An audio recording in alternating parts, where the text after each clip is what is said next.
Hey there, this is Mr. Wilford, and this is Chapter 4, Section 8. This is the last section of Chapter 4, and this is all about isosceles and equilateral triangles. And just to kind of go through a little bit, some terms here as far as an isosceles triangle. Remember, an isosceles triangle has two sides that are the same measure. And those two sides, those congruent sides, are called legs.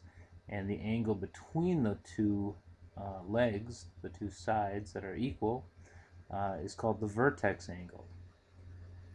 And if you look at the opposite angle of the congruent sides, in this case here it's angle 1 and angle 2, those are called the base angles. And so those are some important terms there that you want to make sure that you understand. We have an isosceles triangle, two sides are equal. We have our vertex angle, and then we have our base angles. There are a couple of theorems here that we want to take a look at that deal with isosceles triangles. The first one is the isosceles triangle theorem, and it says if two sides of a triangle are congruent, then the angles opposite those sides are also congruent. So the base angles. So if these two sides are congruent, then by this theorem we know that angle B is congruent to angle C. There is a converse of that, so we kind of flip the statement around, and it says if two angles of the triangle are congruent, so now let's say we're given that angle E and angle F are congruent, then by this theorem we automatically know that the sides opposite those angles are also congruent, and therefore we know that it's an isosceles triangle. Here is an example here of a proof.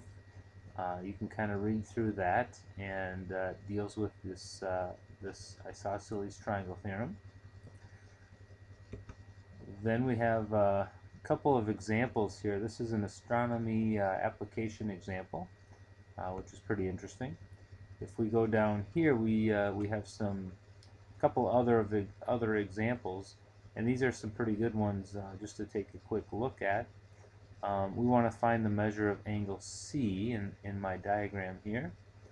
Well, because we know that these two sides are congruent, they're the same, then angle B and C must be the same. And recall that when we add three angles up in a triangle, they're going to equal 180. So we're adding the three angles up to get 180.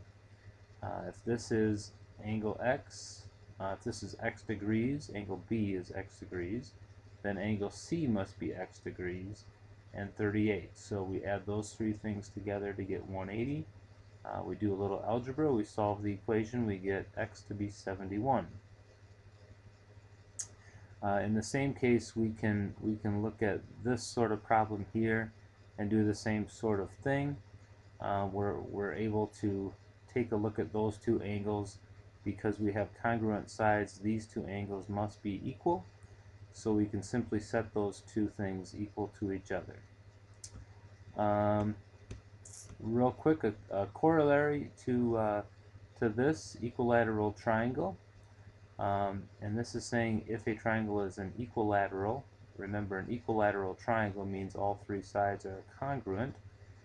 Then it must be equiangular, meaning that all three angles will be the same measure. Go to the next page here, and we have sort of the same thing. It's kind of the converse here again.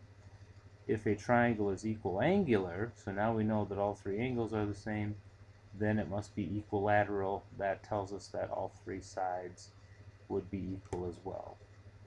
Another couple of examples here as well. Solving for X. If we know that this is an equilateral triangle, and we know this angle, because an equilateral triangle, each angle is 60 degrees, and so we can solve for X there as well. Take a look at this section, and please let me know if you have any questions. Thank you.